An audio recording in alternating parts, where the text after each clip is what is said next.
Hi friends, என்னோடய பேர் மதன்குமார். நான் சிவகாசியில் வசிக்கிறேன். தமிழ் வழியில் ஹிந்தி கற்றல் இந்த வீடியோ சீரியஸ் மூலமாக உங்கள் எல்லாரையும் மீட் பண்ணுறதுல ரொம்ப சந்தோஷம். என்னோடய எஜுகேஷன் குவாலிஃபிகேஷன் நான் ஷேர் பண்ணிக்கிறேன். நான் சிஏ ஃபைனல் லெவலில் இருக்கேன். இப்போ ஒரு கம்பெனியில் அக்கௌண்ட்ஸ் மேனேஜராக ஒர்க் பண்ணுறேன். ஹிந்தி சொல்லிக் கொடுக்கணும், இல்லை ஹிந்தி கற்றுக்கிடணும், இதுக்கான நோக்கம் அப்படிங்கிறது ஒன்று இருக்கணும். ஒரு வேலைன்னு ஒன்று செய்கிறோம் அப்படின்னா அதுக்கு நோக்கம் கண்டிப்பாக இருக்கணும். அந்த நோக்கம் தெளிவாக இருந்துச்சு அப்படின்னா நம்ம அந்த வேலையில் ரொம்ப பெஸ்ட்டாக அதை பண்ணலாம். சரி, எனக்கான நோக்கம் என்ன அப்படின்னா, நான் ஹிந்தி எல்லாருக்கும் சொல்லிக் கொடுத்தேன் அப்படின்னா எனக்கான ஹிந்தி அறிவுங்கிறது இன்னும் வளரும். ஹிந்தி வேர்ட்ஸை நான் தேடி தேடி படிப்பேன், கிராமர்ஸை நான் ரீகால் பண்ணுவேன், ஸ்போக்கன் ஹிந்தி இன்னும் எனக்கு ஃப்ளூயண்ட் ஆகும். இதெல்லாம் என்னுடைய நோக்கம். உங்களுக்கான நோக்கம், ஹிந்தி கற்றுக்கிறதுக்கான என்ன நோக்கம் அப்படி இருக்கணும் அப்படின்னா, எனக்கு தெரிஞ்ச ஒரு சில விஷயங்களை நான் உங்களுக்கு ஷேர் பண்ணுறேன்.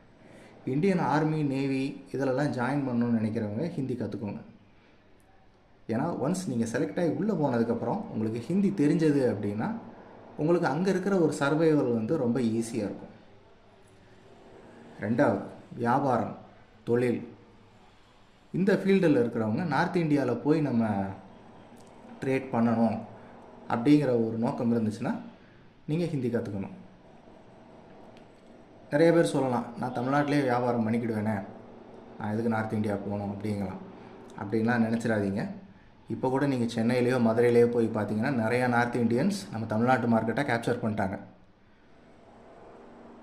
அப்போ நம்ம அதுக்கு போட்டியாக நம்ம ரெடி ஆகணும்.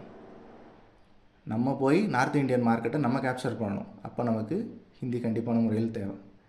நீங்கள் ஒரு வேளை B2Bயாக இருந்துச்சிங்கன்னா உங்களுக்கு ஹிந்தி தேவைப்படாமல் கூட இருக்கலாம், இங்கிலீஷ்லேயே நீங்கள் மேனேஜ் பண்ணிடலாம். ஆனால் B2Cயாக இருக்குது, ரீட்டெயில் மார்க்கெட் அப்படிங்கிற பட்சத்தில் கண்டிப்பான முறையில் உங்களுக்கு ஹிந்தி தேவைப்படும்.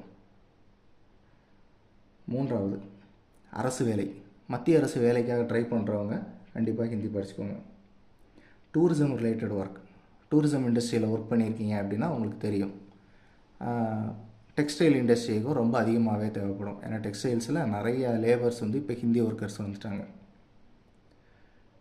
லாஸ்ட் ஒன்று டீச்சிங் ஃபீல்டு, ஹிந்தி டீச் பண்ணுறதுக்காகவும் யூஸ் ஆகும். இது எல்லாமே ஒரு சில எக்ஸாம்பிள்ஸ், எனக்கு தெரிஞ்சதை நான் உங்களுக்கு ஷேர் பண்ணியிருக்கேன். சரி, இப்போ நம்ம இந்த ஹிந்தி கற்றுக் கொடுக்க போகிறோம், ரைட்? அப்போ என்ன முறையில் இதை நான் சொல்லிக் கொடுக்க போகிறேன்?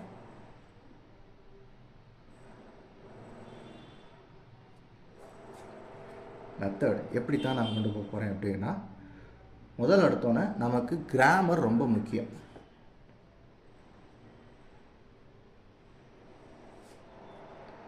ரெண்டாவது ஸ்போக்கன்.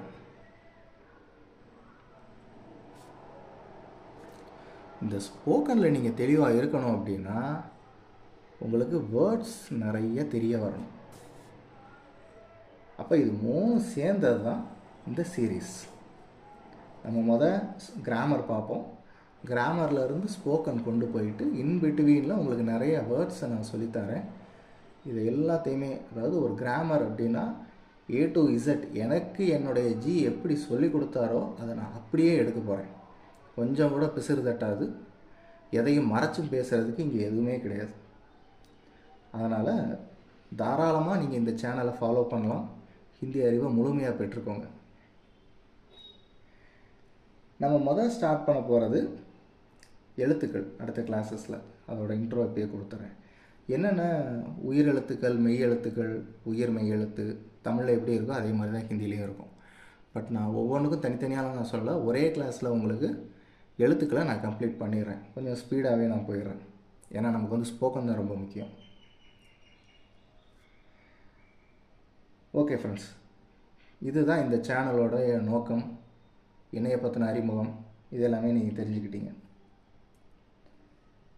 நிறைய பேர் தமிழ்நாட்டில் இப்போ ஒரு எண்ணம் இருக்குது, நமக்கு எதுக்கு மூன்றாவது மொழி அப்படின்னு, மும்மொழி கொள்கையெல்லாம் நமக்கு எதுக்கு அப்படின்னு இருக்குது. நிறைய பேர் அதுக்கு ஃபேவராகவும் இருக்காங்க. நான் என்ன சொல்ல வரேன் அப்படின்னா, நம்மளுடைய தமிழ் மொழியை நம்ம தாய் மாதிரி நம்ம நினைப்போம். மற்ற மொழிகளை, ஹிந்தின்னு சொல்லலை, மலையாளம் கூட எடுத்துக்கோங்க, தெலுங்கு எடுத்துக்கோங்க, எதுனாலும் கற்றுக்கலாம். இந்த மற்ற மொழிகளை நம்மளுடைய நண்பனாக எடுத்துக்கிட்டு அந்த மொழி மூலமாக நம்மளுடைய பொருளாதார வசதியை எப்படி மேம்படுத்த போகிறோம் அப்படிங்கிறத யோசிங்க. ஒரு தமிழனா தமிழ்நாட்டுக்குள்ளேயே உட்காந்துக்கிட்டு நான் தமிழன் சொல்கிறத விட மற்ற ஊர்களுக்கும் போய் மற்ற மாநிலங்களுக்கும் போய் நம்ம வியாபாரம் செஞ்சு இல்லை நம்மளுடைய ப்ரொஃபஷன்லேயோ ஒரு வேலையிலையோ திறமையை காமிச்சு நான் தமிழன் அப்படிங்கிறத நமக்கு ப்ரூவ் பண்ணணும். அப்படின்னா தான் நம்மளுடைய பெருமை எல்லாருக்கும் தெரிய வரும். இதையே நோக்கமாக வச்சு இந்த சீரியஸை என்னால் முடிஞ்ச அளவுக்கு உங்களுக்கு நான் பெஸ்ட்டாக கொடுக்குறேன். நன்றி, வணக்கம்.